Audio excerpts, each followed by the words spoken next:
त्यसको त्यसको जय मसी आफ्नो नाम के मिथुन चेपाङ के म नबिसाउँ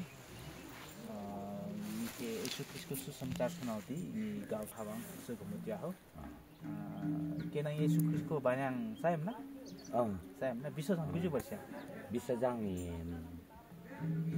लगभग 20 वर्ष धेरै पुरानो विषय छ अनि क्रिस्चियन अथवा विश्वासी क्रिस्चियन धर्म काय मात्रै अंगाल छ खेल हैन कि क्रिस्चियन धर्म के धर्म का अंगालती ख्रिस्का किने बाहिर गम्न के कुनै बेला हां के क्रिस्चियन धर्म मात्र खेल कि सातो रूपमा क्रिस्चियन आदमा जान्छ महिमा जाको व्यक्ति मानिस छ भन्ना हजुर निको जीवन धेरै चोटी परमेश्वरी काम लाग्छ बोक्नु हजुर तर नि परमेश्वर काम लाग्छ बोल्नु हैन यिनको इच्छा वास्ते लैको अभिलाषा वास्ते और मानिसको जीवन धेरै संघर्ष गर्नु पर्ला ओकन मान्छे नांगाई परमेश्वरी तिमीमा जान्छ कि नांगाई परमेश्वर उद्देश्यपूर्वक यस संसारमा चाहौँ न उद्देश्यपूर्वक जान कारण नांगाई परमेश्वरी सिजाम गर्न माइके परमेश्वरको चोचोर्याको लागि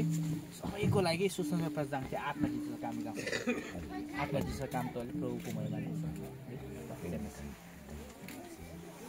मसी आज फेरि एकजना हाम्रो दिदीलाई हामी सुसंस्कार प्रचार गर्ने क्रममा हामी भेटेका छौँ जय मसी दिदी जय मसी हजुर क्रिस्चियन हुनुहुन्छ ए कति वर्ष भयो प्रभुमा पाएको 6-7 महिना भयो कि 6-7 महिना भयो 2 महिनादेखि आलो हैन यस्तो किनेरको चाहिँ नि पहिला पनि क्रिस्चियन हो सुरुमा 62-63 सालदेखि विश्वास गर्नु भएको उनीहरूले अनि फेरि बीचमा ब्याक भयो के उनीहरू फेरि ब्याक भएर फेरि हामी यहाँ नजिक भएर फेरि उनीहरू फेरि ताने हुन्छ हामीले उहाँ दिदीको लागि केही बाइबल गिफ्टहरू दिनेछ यो भजन यदि तपाईहरु किन्न गयो भने धेरै महँगो पर्न जान्छ हैन आज म तपाईहरुलाई घर घरमा नै ल्याएर यो बाइबल भजनहरू वितरण गरेको छु त्यसकारण यो जुन जुटाउनु हुने हाम्रो आदरणीय यो जुटाउने दिनुहुने परमेश्वरलाई पनि हामी धन्यवाद दियौँ योलाई जुन खरिद गरेर पैसा दिने व्यक्तिलाई पनि हामी धन्यवाद दियौँ आज खुसी हुनुहुन्छ नि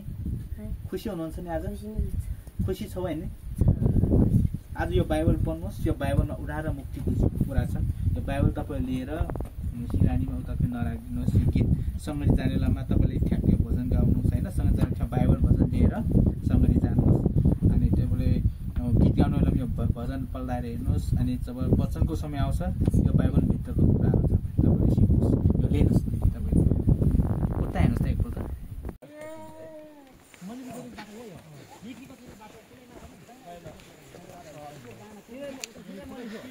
हेलो आज सुसमाचारलाई कस्तो लागिरहेछ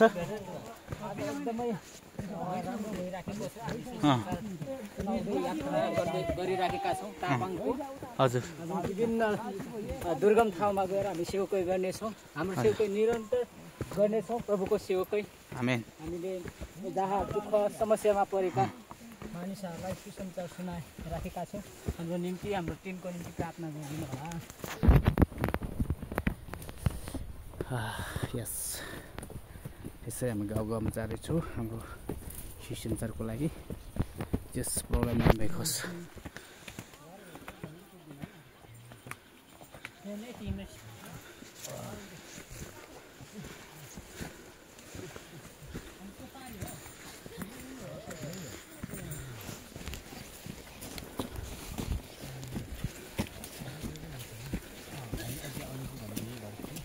सिधा आउनु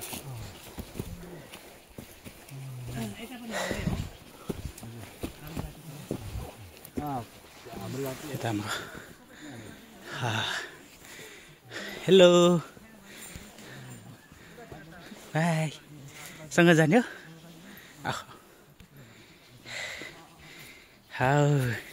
चल जाने सँग जाने हो ल ओके यस वाउ हाम्रो नानीहरू प्रभुकोसँग नि कति खुसी कुरा है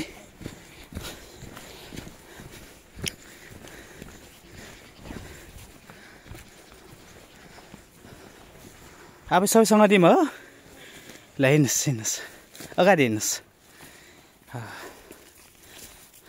हाम्रो दिदी पनि सङ्गति हो? सङ्गतिमै हो? हस् हस्, धन्यवाद।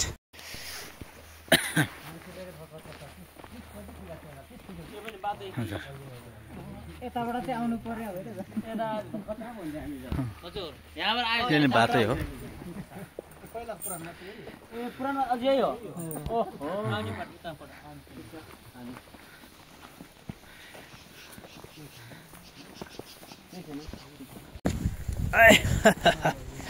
हामी सुसमाचार प्रचारको क्रममा हामी हिँड्दैछौँ। अनि घरमा छ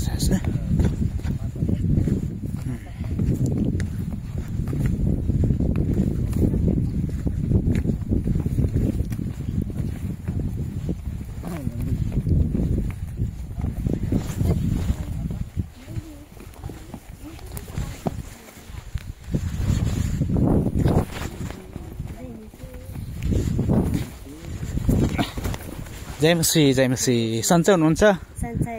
कहाँ जानु लागेको? ए हस् हस्।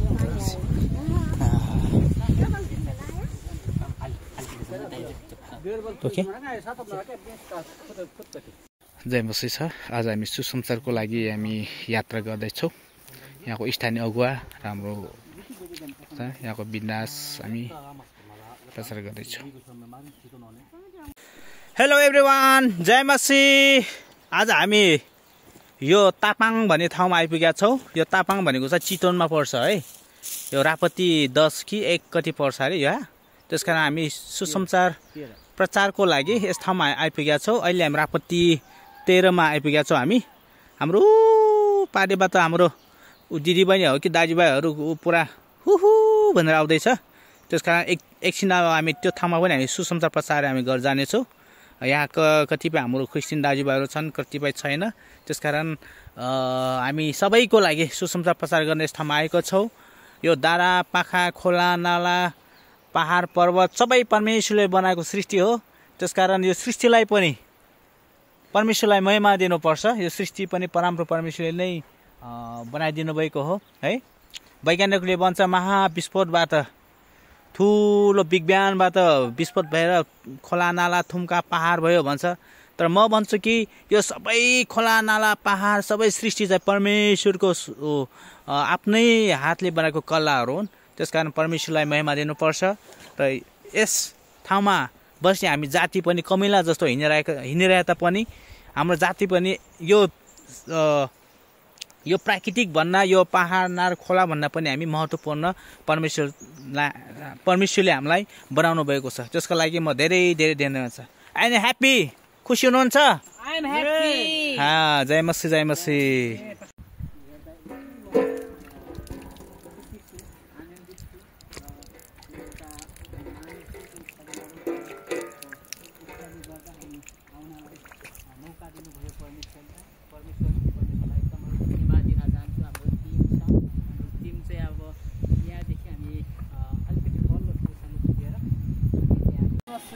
फेरि हामी यो तापाङ भन्ने ठाउँमा हामी आइपुगेका छौँ। यो तल यो दोबाटो भन्ने ठाउँतिर आज हामी यो सिस्नु हामी खाएको यो गाउँतिर चाहिँ हाम्रो चेपाङ दाजुभाइहरूले चाहिँ यो सिस्नु खाएर नै हाम्रो पहिला पुर्खादेखि नै हामी खाएर आएको छौँ।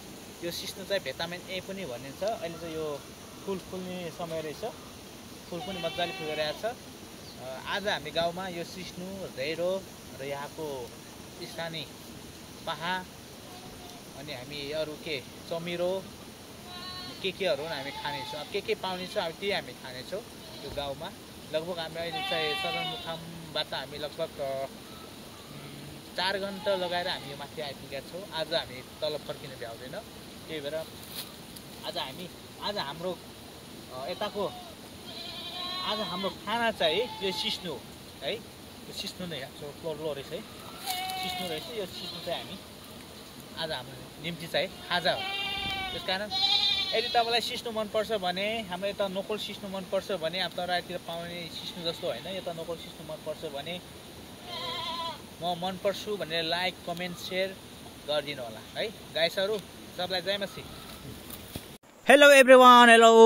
आज हामी चितवनको रापती 1 होला सायद मेरो विचारमा। रापती 1 हाम्रो यो तापाङ भन्ने ठाउँमा हामी आइपुगेका छौँ। म लगायत हाम्रो सम्पूर्ण चेपाङ मिलेर सेवाकाई टिम र हाम्रो अगुवा ज्ञानबहादुर प्रजाजी पनि हुनुहुन्छ। अनि हामी यस ठाउँमा एउटा सुसमाचार प्रचारको लागि हामी यस ठाउँमा आइपुगेका छौँ। तर एकदम टाढा रहेछ, भण्डारादेखि लगभग 3 घन्टा लाग्यो है ज्ञानबहादुर? 3 घन्टा। भण्डारादेखि 3 घन्टा लगाएर हामी यस ठाउँमा आइपुगेका छौँ। हामी यो घर भिजिट गर्नुको लागि, यस ठाउँका मान्छेहरूलाई के कसो छ त्यो हेर्नुको लागि पनि हामी आएको। त्यसकारण हाम्रो मिनिस्ट्री सेवाकाईको लागि सबैजनाले प्रार्थना गरिदिनुको लागि अनुरोध गर्न चाहन्छु है। सबैजनाले लाइक कमेन्ट सेयर गर्नुको लागि, हाम्रो चेपाङ बस्ती के कस्तो छ त्यसको लागि पनि सबैजनाले सेयर गर्नुको लागि अनुरोध गर्न चाहन्छु। हाम्रो चेपाङ बस्तीको बारेमा अझै थप जानकारी लिएर म तपाईँहरूको बिचमा आउँदा छु। हामी बाटो हुँदै जानेछौँ। त्यसकारण हाम्रो लागि सबैले प्रार्थना गरिदिनुको लागि अनुरोध गर्न चाहन्छु। जय मसी।